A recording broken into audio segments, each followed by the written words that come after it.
All right, good evening, everyone, and thank you for showing up to this overdue uh, completion of something we started in February, or Very rather, long the beginning of overdue end of episode. January. Um, don't I think I'm about to give up on the concept of scheduling altogether. Anyway, Yeah, it's hard to do. It's hard to manage when one of us is working and then things happen too regarding your health. So yeah. it's a hard thing to manage. Well, We actually, left as off. of this, we will be caught up on everything that we scheduled to do in January, so that's exciting.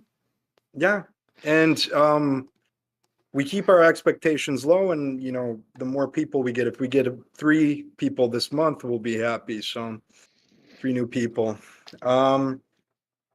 So we left off at the Cambodian genocide, and I can't remember You were sneezing and where. you were sneezing your brains out, so we didn't get Yeah, anything that was done. the day that my nose became a faucet, right? Yes. So, Yeah, might as well start from beginning. yeah, we definitely should. So the Cambodian case, um, I should start out by saying that um, the Cambodian genocide, or the Khmer Rouge terror, was one of the, as far as the percentage in which it affected a population, was one of the worst events of the 20th century, which is saying a lot, as we know, because the 20th century is by far the most bloody century in human existence that we know of. Industrializing killing sure does make it faster, doesn't it?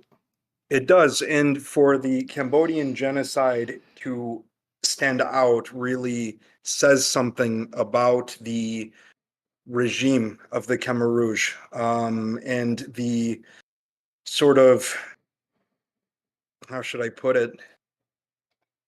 Um, I'd almost call it like a very, very literal interpretation of Maoism, or the very, very worst aspects of Marxism. Um, a lot of people tend to call it sort of a democide, which means like a As in demos, as in people. yeah, Okay. because it's sort of, when we're talking about genocide, the ironic thing about it is that the vast majority of victims in the Cambodian genocide do not fall under that category. The vast majority of victims comprise the Khmer ethnic group, which are the Cambodian ethnic group, and they are the majority ethnic group.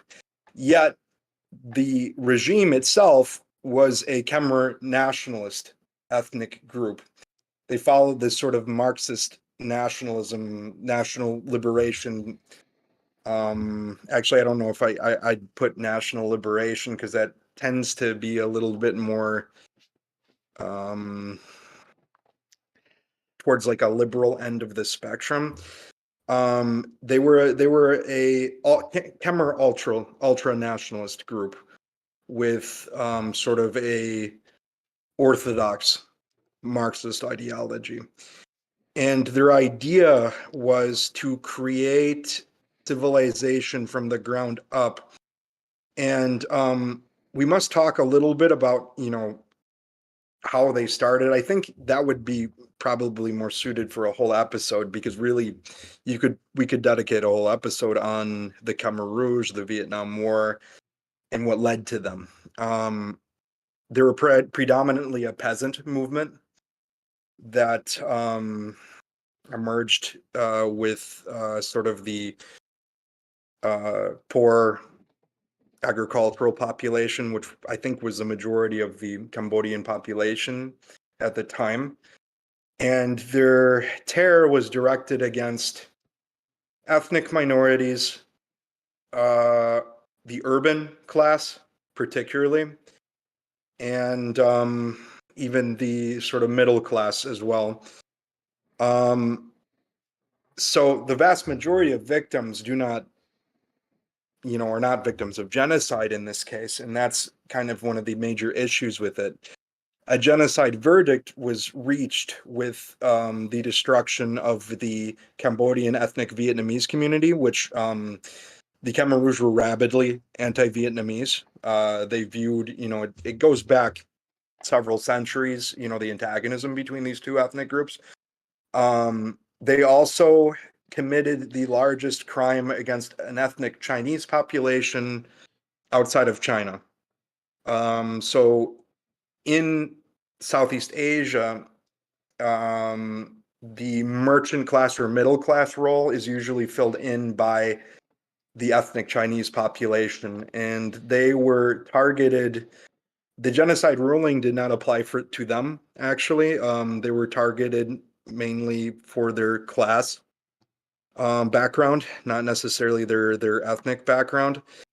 And then the other group where they reached a genocide verdict is the Cham ethnic group, which are a Muslim ethnic group in Cambodia and in Southeast Asia. They used to have their own state, actually, an empire called Champa, like a Muslim Cham empire. And that the Khmer Rouge harkened back to all of sort of their ancient past. A lot of genocidal regimes, as you know, they do this. They come up with this sort of glorious past.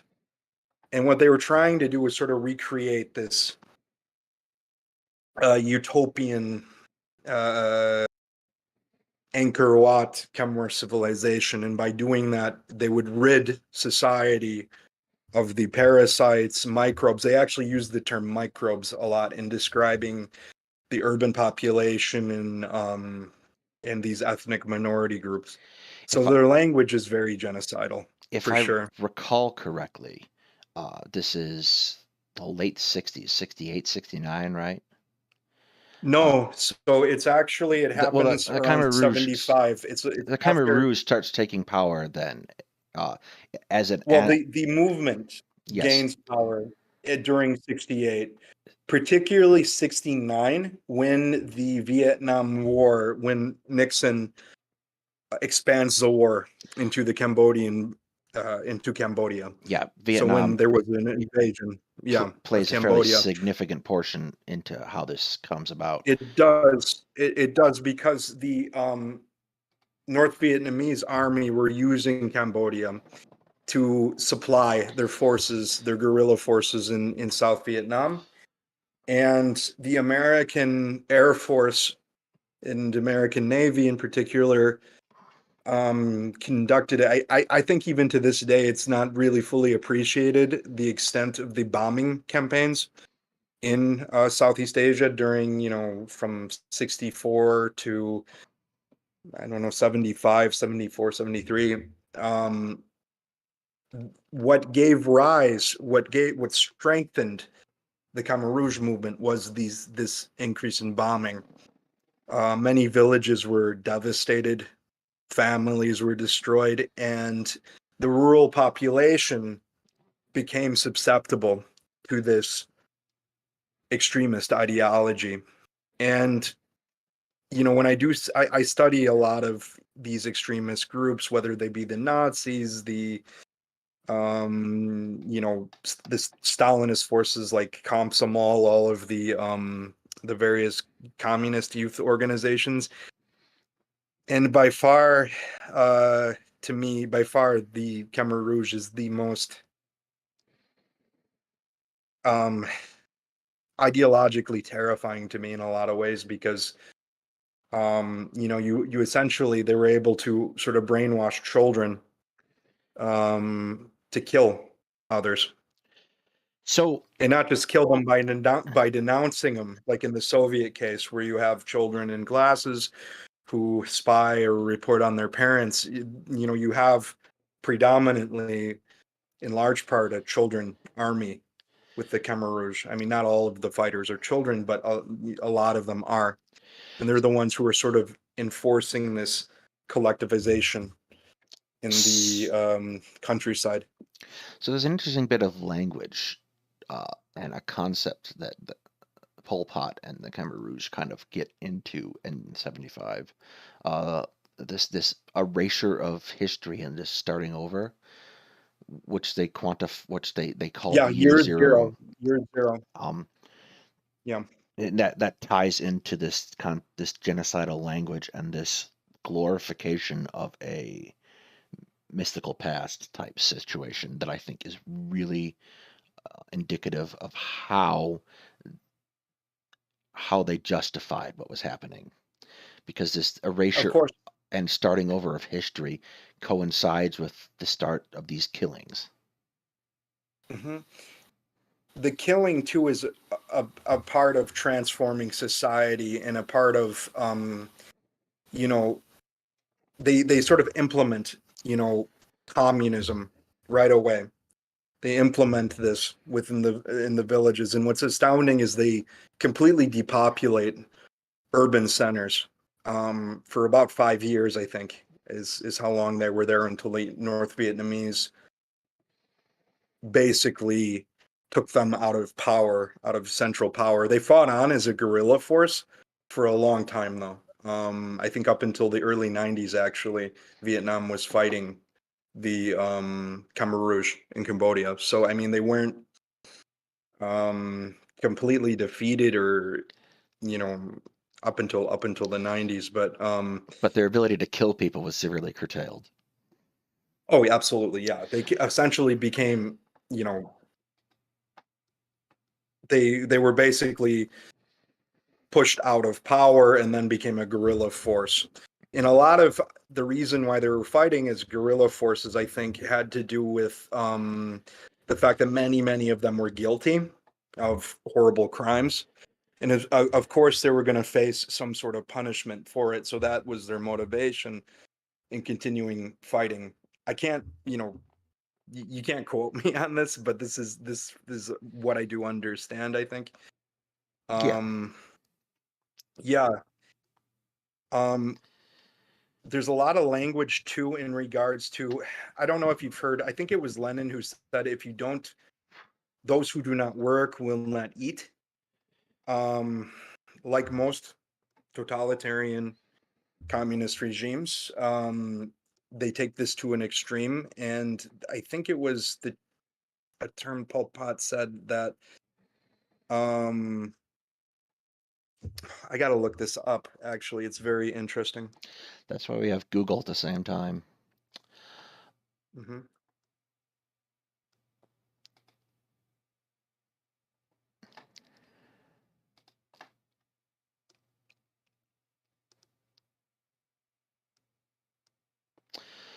Let's see, what do I got? Let's see.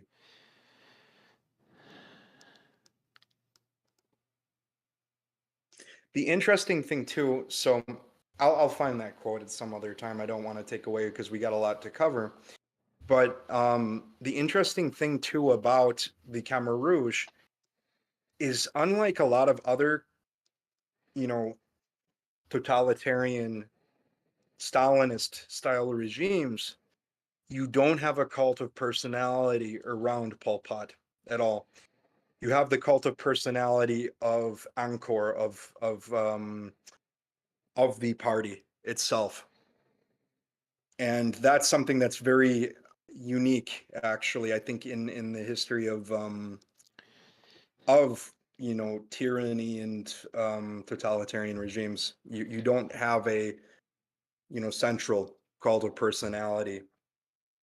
It's um dispersed throughout the concept of the state in and of itself.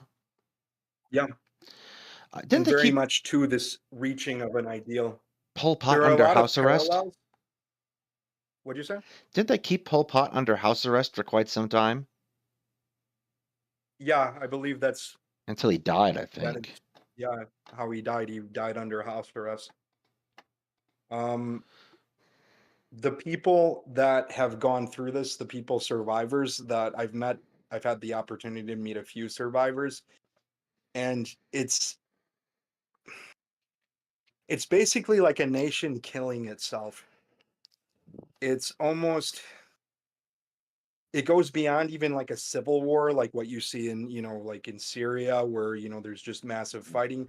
I mean, it's an auto, a lot of people have referred to it as sort of, they've come up with this term what some people dispute, called autogenocide, which means the titular group in power killing itself. To be fair, the Khmer Rouge were not killing other Khmers because they were Khmers. They were killing them because they did not meet the ideals that they had placed for themselves and for this new utopian society. And even some of the Khmer people that lived in the border regions of Vietnam, they would refer to them, these are Khmer people who have Vietnamese minds. Because the people in these border regions, like people in many border regions, they speak, they might even be more fluent, for example, in Vietnamese, or more acculturated into Vietnamese than they are into the Cambodian culture. So particularly these groups, this is where you have actually the Khmer Rouge targeting the poorer people, is, of their own ethnic group, with these people who live in the border regions. Intellectuals were completely targeted, to the point where anyone who wore glasses was considered suspect and usually killed. Uh-oh. They Toot. had a facility in Phnom Penh, the capital city. I think it's called, it's S, what is it? It's a museum now, but around like 20,000 people went through it, and the majority of people who were interned in it did not make it out. What do you, S21, I think?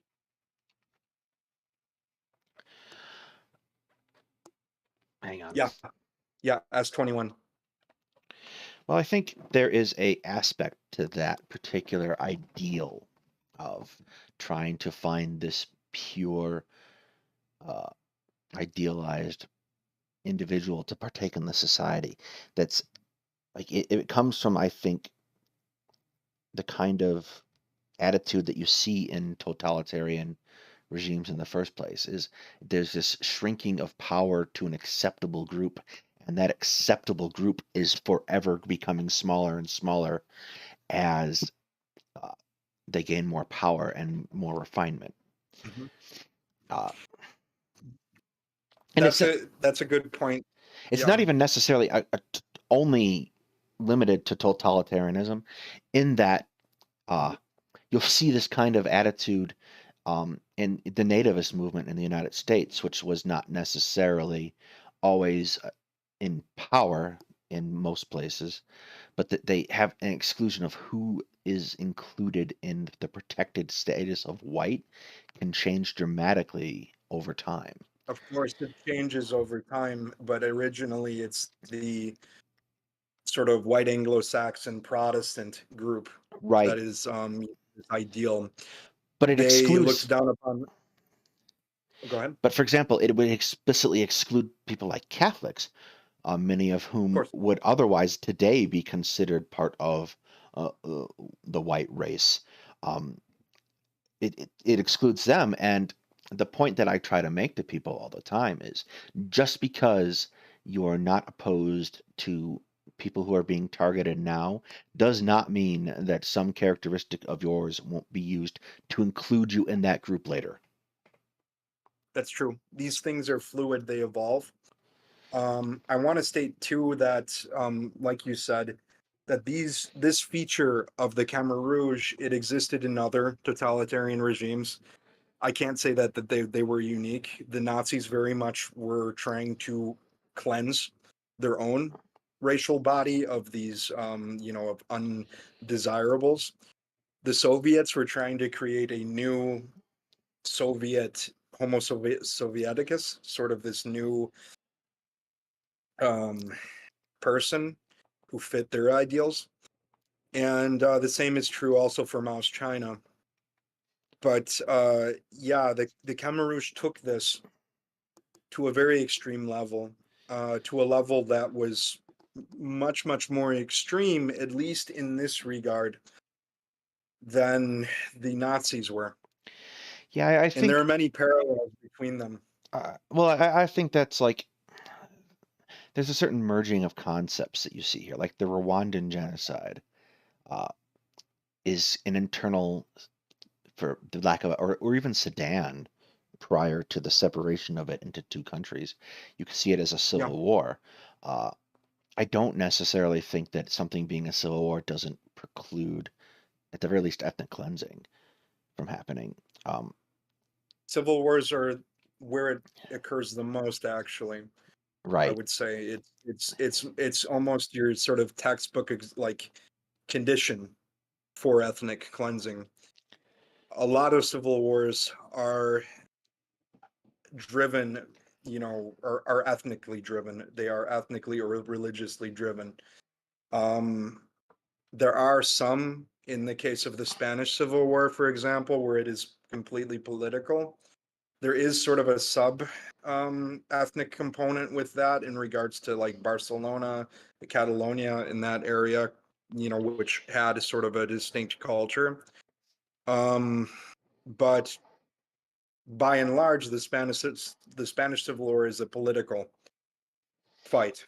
right. Um, I the think that, same thing with the American Civil War as well, although there's of course the component of slavery as a cause of it, but it's just one cause of it, a major cause, but well, still it's funny one. you should mention that because that's Yeah. incidentally the essay I'm working on, and that's a much more complicated question. Like there is the Confederacy um, advanced a anti-Mexican policy principally because Mexico was a haven for runaway slaves, and they advanced an Hmm. anti-Cuban policy. Like we want to invade Cuba, slow down. You couldn't get into Pennsylvania there, Johnny Reb, but uh, Hmm. we want to invade Cuba and take it over for slavery. And there is a very ethnic component because of how racial I think a somewhat unique characterization of the enslavement of Africans is it's racially justified and racially motivated. Of Uh, course, and they use the Bible as a justification, I believe. Over time, yes. Yeah. So and navigating that particular essay is what I've been working on right now, and it's turning into a much larger task than I initially anticipated. But that's beside the It's point. a very, very complicated topic. Um, it's something too, I think that, now there's especially in recent years, with the removal of various Confederate monuments and things like this, it sort of brought this discussion back to center stage about the primacy of slavery as a cause in of the American Civil War. Um, I don't know where my position lies on that. I think it's I think that the causes there's a multitude of causes, but certainly that is a major one, if Well, not one of the largest ones. so the answer is, I think, a little more complicated insofar as the cause of what actually makes the war happen uh, Mhm. is the balance of power between free states and slave states. Yeah, Because Lincoln is elected. and civil wars are always about a balance of power, Yes, but Lincoln is whether it elected, is in regard. Yeah, and it's a three-way race, right? yeah. So the border states, the border slave states that uh, don't vote for Lincoln are don't secede, but the states that there's 11 states that vote for a third candidate, and all of them immediately secede when their candidate loses. So there is this question of balance of power, but the balance of power is not about the people try to talk about how the war was about slavery or states' rights or whatnot. It was this amalgamation of slavery as it represents a state's power. Yeah. So that This because actually, mhm, so you have this intersection of commerce and the way America was funded and was tariffs, and you have this intersection of power and voting and the nature of the Constitution. Uh, and all of that to create to create this investment in this system, not only as a means of security for the planter class in the South, but as a means of political security for those states as a whole. And that's what causes the For war, the and not states, yeah. necessarily something as simple as enslavement. Of course, yeah.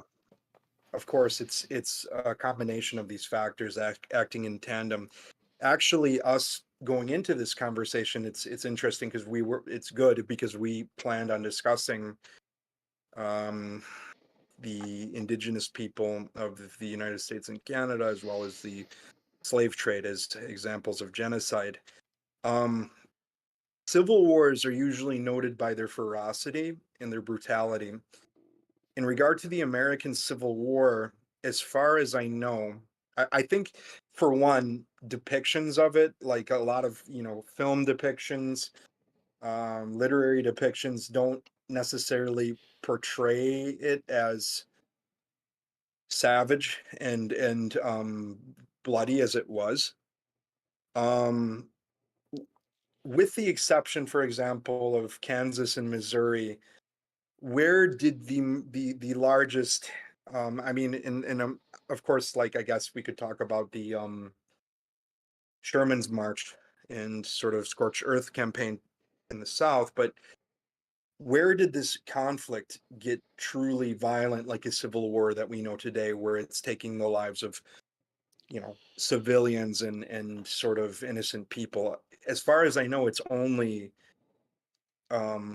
primarily in the case in Missouri and Kansas, right? Kansas, you're referring to Kansas prior to the Civil War and Bleeding Kansas? And No, no, during. Have you ever heard of the Lawrence Massacre? yes, but I'm just trying to. Here's the kind of The Jayhawkers and the Bushwhackers? yes, that was Yeah, a particular case, but the thing to kind of quantify here is that the Civil War is at a technologically awkward time in military history. Um, you're right in between the industrialization of combat power that happens after the Civil War, and you're mhm, right bef- and you're just coming basically out of a very Napoleonic concept, like the concepts developed out of of the warfare, Napoleonic linear Wars warfare, yeah. of linear, like if you kind of say Clausewitz or uh, Jomini is the epitome of the understanding of linear warfare, then you're kind of right at this height. So you have a technology that's starting to outpace liminal warfare, um, and you have a technology that's trying to outpace it. So you have rifles that are much more accurate, that render lines much more dangerous to stand in than they were before. You have artillery that's Mhm. much longer ranged and more capable of hitting targets with ease. And you have this concept of war that's 50 years behind. Uh, that's focused on very much because it's focused on Jomini tactics and not strategy. Yeah, Um, so you get these high casualty counts overall because you're having very bloody and somewhat strategically unnecessary fights like Antietam yeah, or Chancellorsville or Gettysburg, um, that don't serve an overall strategic purpose, uh, unless you're the Union and you just need to beat up Confederates. So the degree to which civilians are involved, though, and the degree to which people are massacred or black Union soldiers are massacred or increases because you have uh, a lot of things like cavalry raids, where cavalry is not nearly as used in the same way it was before. So now it's being used as a scouting force and this somewhat mobile infantry force, like a dragoon, as opposed mhm, to uh, you had like at Waterloo, you had charges of French and British cavalry, for example, where they tried to charge each other's mhm. lines. You don't see that happening. You're seeing cavalry being used in other ways, so they're attacking civilian targets all across the north and south on both sides. They're attacking civilian infrastructure like railroads. So there's more Mhm. casualties in that way than there would have been before because you're starting to see the battle space is no longer confined to a field. It's starting to become more diverse and spread out. And this kind of starts this, and then you see this really, uh, the most famous example being Sherman's march to Atlanta and the burning of Atlanta. Hmm. So you see all of those things sort of presage the kind of uh, total war that you see practiced in World War II, and to a Hmm. lesser extent in World War One. But I don't know how much of the fact that World War One is less directly destructive to civilians that comes down to the fact that the fronts Hmm. didn't move much. So, like, you have the Hmm. blockade of Germany by the United Kingdom, and that causes hunger and famine and death. But you don't have, and you have in the border areas like in Belgium and uh, Holland, you have massacres of civilians by the German troops. Um, I don't know if the war was more mobile, there might have been more In the widespread east, direct you civilian have death. more in the east. Um, in the Eastern Front of World War One, that's where you have a lot of instances of violence against civilians. It's primarily directed um, by, I would say that Russian forces and Austrian forces have the lion's share of it, but yeah, there's a lot of instances in that case, and then with the continuation sort of this war with the Civil War, the Russian Civil War, you have, I mean, it's one of the first, I think, major conflicts of the 20th century where you have a Mass lot of civilian civilian attacks, massacre. yes. Yeah, The other particularly of the Jewish population, in both regards, actually, in regards to Russia's advances in Austro-Hungarian Galicia, Halychina, and Ukrainian. You have them committing pogroms and robbery, slaughter, things like this. Um, and then the same thing happens, of course, during the Civil War. there's a hell of a lot more But movement on the Eastern Front in World War One too, though. yeah, and Uh, that has to do, I think, with the fact of movement. like there's But in more regard to, retreating and falling go back ahead. and advancing. And the other thing to keep in mind is not a lot of people think about this, but there's a lot of fighting and civilian deaths all up and down the Ottoman Empire, and especially as you start getting more south uh, in the area around Palestine, you start to see a whole lot more civilian deaths as well. And the And then also north mobilization near the Russian border too. of the civilian population to fight the Ottomans. Uh, T.E. Lawrence, pretty famous example of that. You kind of see this not partisan. We're having an argument about the word partisan right now. However, you start to see this kind of guerrilla movement grow up, a very early Hmm. version of it in World War One. Um, a government-backed guerrilla campaign, sophisticated from the United Kingdom into the Ottoman Empire. So you see a whole lot more avenues as technology and capabilities grow to Hmm. cause a lot more damage and destruction. I was just going to mention too that in regards to the Ottoman case, the Armenians That were too, sort of yes. they were victims. One of the major reasons why they were targeted was because they had there was a population of them within the Russian Empire, and then also one within the Ottoman Empire, the bigger one within the Ottoman Empire. And they were also fighting in the Caucasus and with Tsarist forces. So the Armenians were, They got hit twice. yeah. Uh, I don't think Russian forces actually, as far as I know, in World War One targeted Armenians at all. In fact, I think the opposite. They protected them, um, mainly because they're a Christian group. They're seen as Orthodox Christians, even though their version of Christianity is older. yeah. Um, but yeah, so in this case, in these areas with movement, then you even have genocide in Well, regards, in the south. yeah. In reference to Armenia, I've heard it said that Jesus probably spoke Aramaic. Um, so I always found that to be a very interesting connection and probably a very motivating factor for the Ottomans too. is a religious one to Mhm. commit a genocide against Armenia.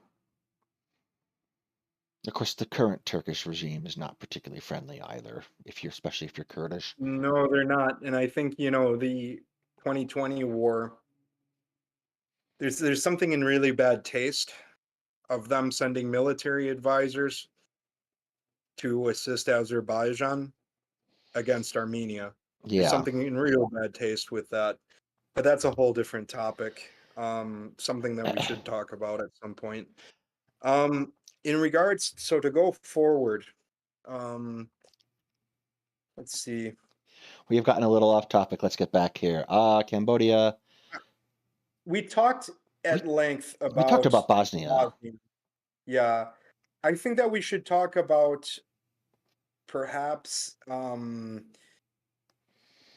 the argument in regards to the indigenous populations of the United States and Canada.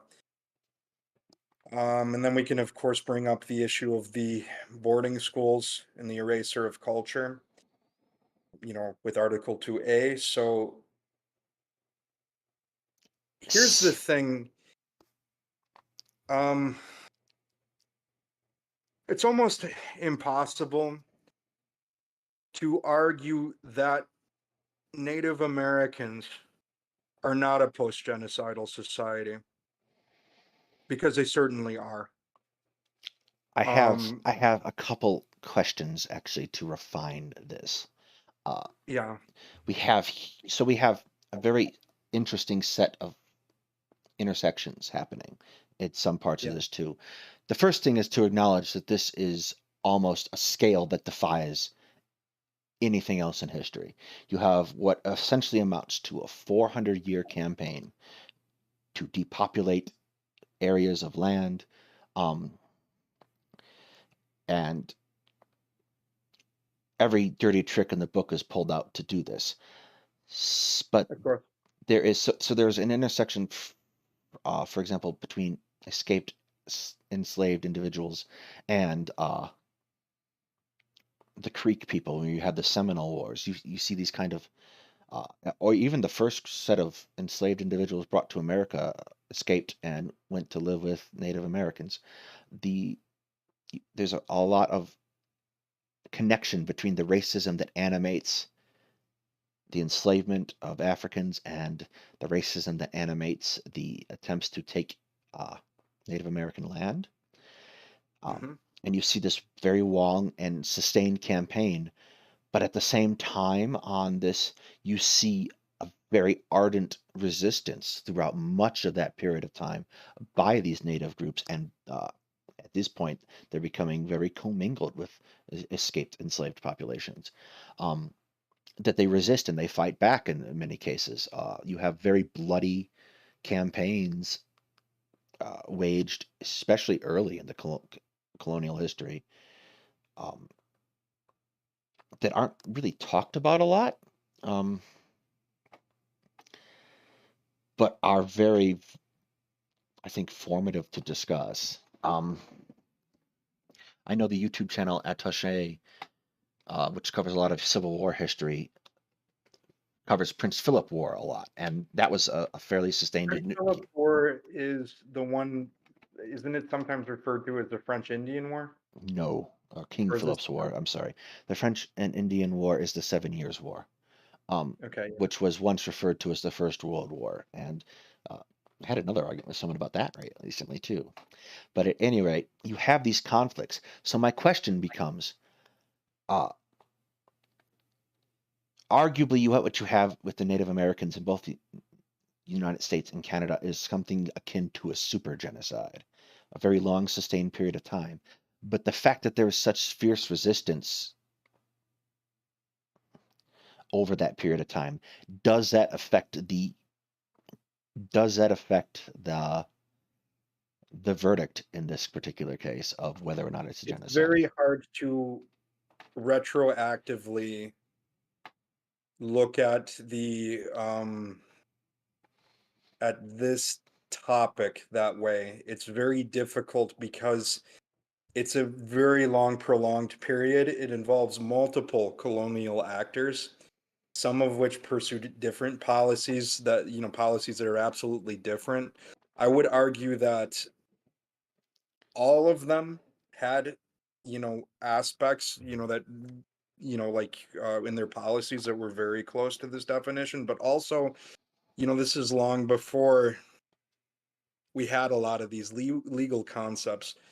I am sure, and I know for a fact they do exist with certain people in power at various times, people utilizing language saying that, okay, we have to wipe this group of people out as we colonize the land. We have to push them away. They were doomed to die.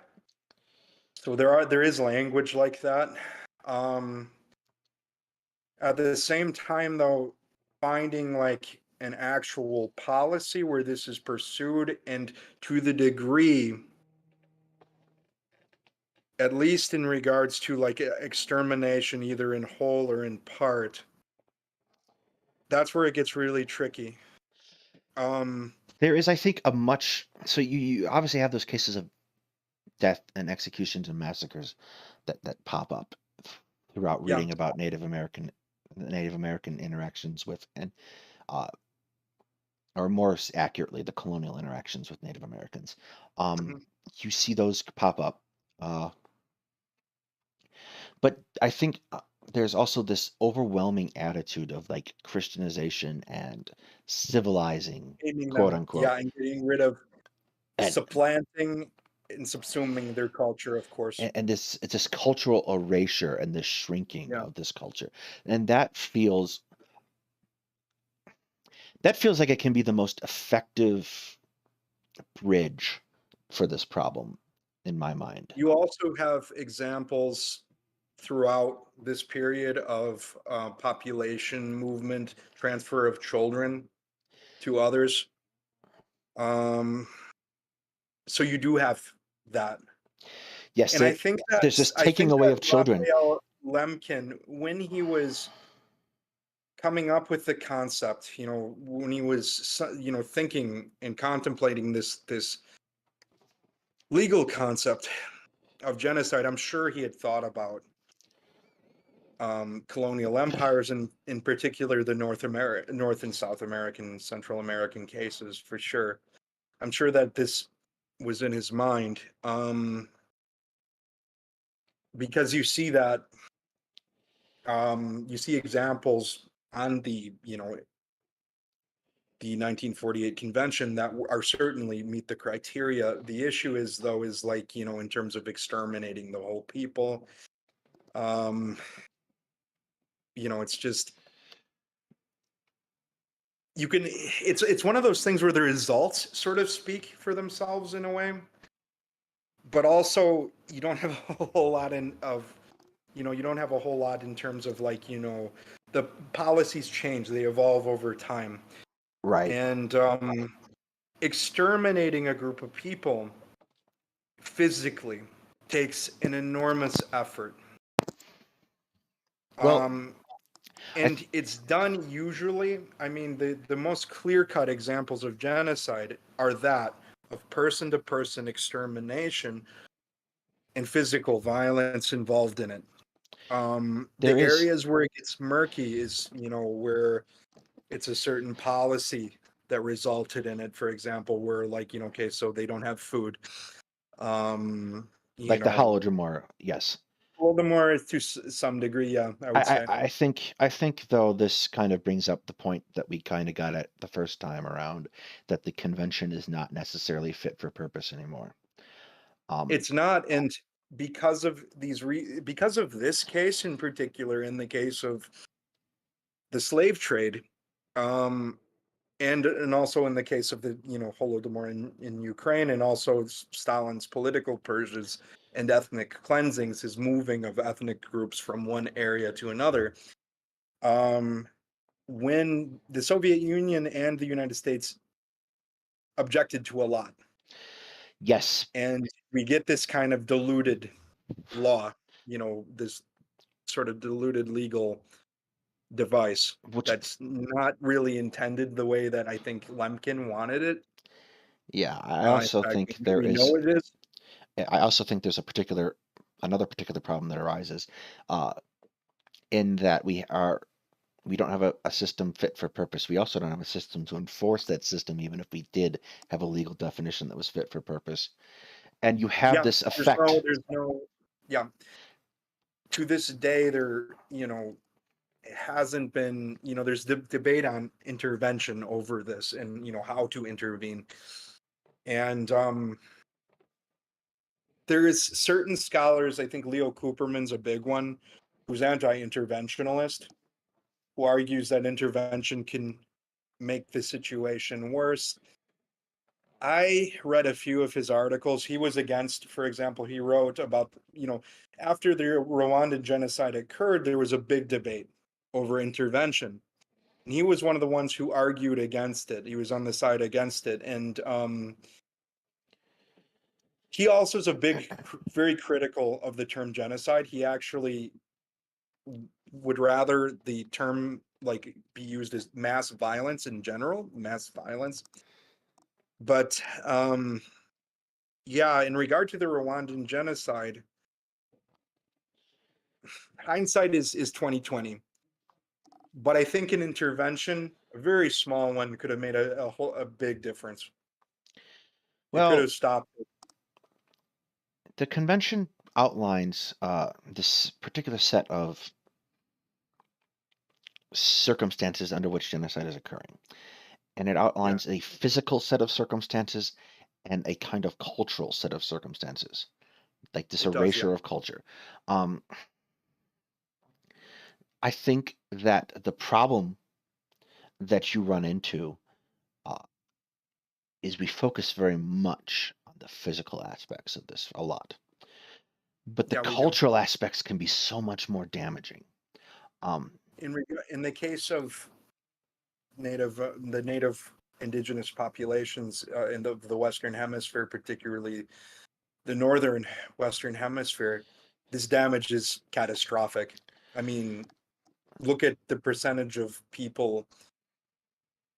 So, take the Navajo, for example, one of the larger um, surviving Native American groups. How many of them know the language? it's a the language I think is very much in trouble. Uh, Yeah, most of them are. I say. Whereas, in certain cases in Central America or South America, a lot of those languages are flourishing. You can find, for example, communities in, I wouldn't say flourishing. I don't want to dismiss the impact of you know, state violence in those regions because it's horrible. I mean, in regards to right. the Guatemalan case, it's horrible. And we can go on through other South American countries as well. Paraguay's one. But in this case, you do have populations which are speaking these languages and actually don't even, some of them, depending on how remote they live, they don't speak the language of the state. They don't speak Spanish, for example, or Portuguese in the case of Brazil. Um, in regard to Canadian or American indigenous populations, that is not the case. And a lot of them too, they're um I mean, this happens to people just in general as human beings move. And it happened certainly in the South American case too. But a lot of what I was going to bring up is a lot of them too they're certainly mixed with, the colonial power and as far as, their ethnicity, their Right. genetics. Um, but that's not always a genocidal policy that happens just as human beings move. Um, Right. so I think yeah, there but should be a distinction between forced movement of people, though. That often creates genocidal conditions. Um, I agree, and I and think that that should be a part of the, if there's ever amendments to the 1948 convention, that should be one. but I it think that also those, creates a huge problem after the fact, I think, too. of So, course, without sticking my face too far in the fire, Israel and the settlements and are a huge issue. Uh, they're yeah, displacing families, but there's moving those people out would cause the issue in reverse. So you have a case where you have unsqueezed a tube of toothpaste and rectifying it once you take it. You can't put the toothpaste back in the tube. Rectifying it at that point becomes dangerous. It has to be navigated very carefully. I think a lot of work has to be done to understand how to do that. Regarding the Israeli settlements within the, yeah, what you bring up there in regards to the West And Bank that's just and one Israel example. too, it's not just getting, not just removing these settlements, it's also the infrastructure that was built there. And some of these settlements, which are technically illegal by international law, they're fully functioning towns. They have all of the infrastructure, Israeli infrastructure, which is very good. And there is the example of Gaza, which did create a lot of problems for the Israelis in terms of when they actually pulled out, they forced the settlers out of Gaza. Yeah. That was a big issue, but they were able to do that. So, I mean, they can do this if they choose, I don't but it think it's creates a big problem. It's politically a big problem because the majority of settlers, probably over 50% of them, maybe more, are the Orthodox population who view settling these lands, which biblically, the most significant lands for the Jewish people are actually within, Palestinian territory as far as like their significance. A lot of Israel, the territory around the coast was not as associated with the two kingdoms, um, and with, the Jewish past. But you're going back to a very far past there, and also, the modern Israeli population, which the Israeli population is hugely cosmopolitan. It's essentially, and this is not even counting, there's a huge, within Israel itself, there's a huge Israeli Arab population, which are fully functioning members of society. There's, issues over certain rights that they have. But it's, a lot of them are in better straits there than they are, for example, in some other country. But, the main thing too is that your modern population, Israeli population, it's not the same it's not the same, you know, Israelites. no, there is very much a Bible. degree to which Israel is Yeah. heavily dominated by a hyper ultra nationalist conservative faction. Uh, that Yeah. And for a long time, Israel, not so much anymore, but for a long time, it was dominated by the Ashkenazi ethnic group, so the European Jewish ethnic group. And these were the ones who were the most prominent in the Zionist movement. Actually, some of the founders of both, the left wing and right wing Zionist groups were actually they were actually people from Ukraine, believe it or not. They were Jews from Ukraine. you're right. It's interesting. I was reading an article by Israel Bartel. He's a Slavicist in, I think he's in Hebrew University in, I don't know if that's in Jerusalem or Tel Aviv, but he does a lot, in regards to Yiddish literature, to, Hebrew literature, and in terms of the intersection with Slavic culture. And he wrote a really interesting article. So, Cossacks, the Ukrainian sort of like cowboy, group, or the Right. Russian, like warrior culture, the Ukrainian warrior culture. I don't know if you know their significance to Jews. There's sort of like to It- some, like because of the massacres which occurred, particularly in the 17th century and 18th centuries in Ukraine, there's a negative connotation. But for a group of these Zionists who were from the left bank of Ukraine, uh, Poltava, for example, Chernihiv region, where I spent a lot of time, they, when they were going to Palestine, adopted this sort of idea is that we're this frontier warrior people going back to our lands and protecting it. We will have to turn ourselves into Cossacks. And it's very interesting how these groups, and they almost fought like that in terms of how, they develop these self-defense groups, cavalry groups. it's very, very similar, but it's interesting that they would turn to that.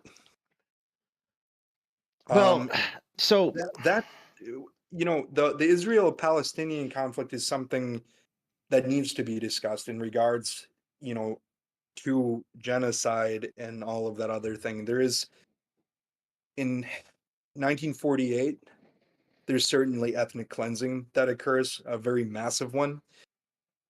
Palestinians call it al-Nakba, I think. It's like the catastrophe. It's the removal from their lands.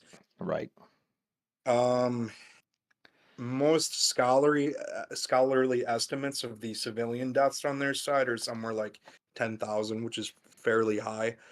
It's a whole can of worms to discuss it, but yeah, it is something that needs to be discussed because a lot of these people who, you know, and I'm not bashing, I'm not trying to pick one side or the other, but I'm just saying the facts. So a lot of the people, especially the people like Volodymyr Jabotinsky, who's the founder of, I think, the revisionist Zionism, the right wing, Zionism.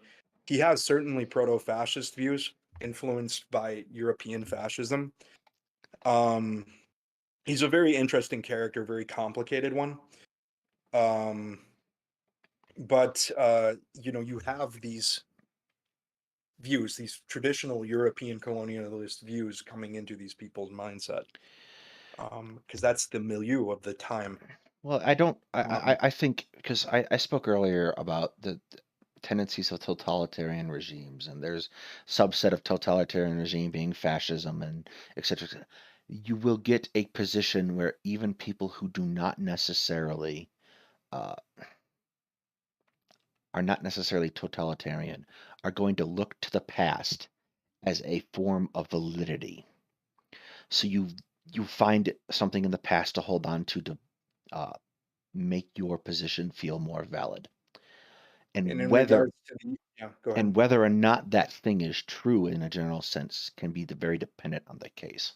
Uh, like Christopher Columbus is, I think, a pretty pertinent example for most Americans, where you have this situation where Christopher Columbus was despised in his time, and he is the person who was such an outrageous asshole that all of Europe decided maybe we should come up with some human rights laws.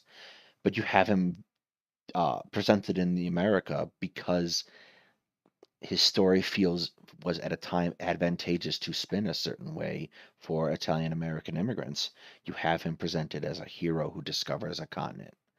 Um, Yeah, there is a uh, there is a very strong desire, especially amongst conservatives, to create validation from arguing that this is how it was and this is how it should be. And this in turn creates a position amongst their opponents that say, is it? And they start asking those questions.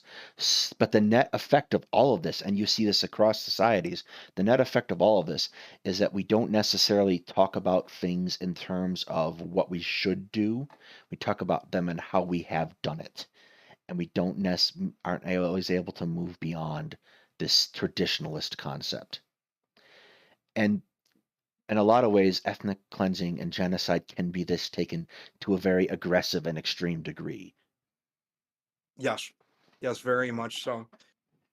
Um, the useful past, I think, is something that you're referring to. Anderson refers to it. It's kind of one of the steps in, you know, nation building, and Well, there's an advantage to coming together for any kind of group of people, not yeah, just nation states. There's an advantage to coming together around a common narrative, a yeah, common narrative that validates why you were doing the thing you were doing. And this is escaping a little bit from history and talking, I guess, life advice. But you don't need to validate where you've been to decide where you're going. 100%. And that's my issue with narrative, like singular narrative building. It's a reason why in Ukraine, a lot of people are calling for, there needs to be this narrative because Ukraine has a very divided history. It's a big country that is, has, very multifaceted, very, diverse history. And it's hard to make a singular narrative, but to me, the people are focusing on, the organization of Ukrainian nationalists who, that's a whole different topic. And, the exploits of Ukrainian independence fighters without focusing on the crimes that they committed, without focusing on the lack of inclusiveness in regards to national minorities in Ukraine, which, right? Of the which there Poles, are Jews, Poles, Jewish, Russians. Russian, yeah, Uh, well, I think that gets. I think you start to come into effect like you have to make space for people, and a singular narrative doesn't allow for that. Um, no, it doesn't. More to the point, we are at a particular position for especially a lot of South American and African and Eastern European and Balkans, etc. countries where they were not and Middle East too, and to a lesser extent Southeast Asia. You are in a position where a lot of these countries were not formed uh, by themselves. They were Mhm. formed by colonial powers, or they were had these things imposed upon them by empires. And now there are you have people sitting in nations that by any right don't exist by the same mode of the colonial, like, there's not the same concept in the United Kingdom of being part of the United Kingdom as there would be for Ukrainian in Ukraine. Of course, And I think we have to talk about more broadly as people, um, that we have to make the best of where we're at. of course. And With that said, should we call it a day? And thank you all for tuning in. This has been actually out of all of the three, probably my favorite one, probably the most intellectually stimulating of the discussions on genocide. I believe that we should maybe explore, and I'd like people who are watching this, maybe, hopefully some people are watching, there are um, now than later. I'd like you to maybe pick a topic within this large topic of something we can focus on. We might not devote like, a specific episode to it, where we're coming up with their own thing. We could even review someone else's flawed opinion on a certain on any one of these topics. I've also thought about inviting several scholar friends of mine, who are specialists in some of these topics, notably Holocaust and Holodomor studies. So yeah, write in the comments section what you'd like to see, and also we will do our best. we have a Discord. It's in the doobly doo down below. I have a stream content suggestion. We are going to start taking a look at together, not just me, so you get twice the sarcasm. Uh, we're going to start taking a look at some other historical YouTubers and uh, giving some critiques there, which we should be arranging to do sometime this week. Yeah. And the other thing I want to bring up is I know I've been promising to finish this essay now for a month and a half, but we are moving to the part two of the political violence in America. I spent all day sitting in my reading chair with my dog on my lap working on it, and I have 500 words of script written, so that's a start. Um, Other than that, I want to thank everybody It's for showing up. hey, it's two. What is that? Two, three paragraphs, four paragraphs. It's more It's than a good start. 2.5 paragraphs. Thank you very much. Um, All right.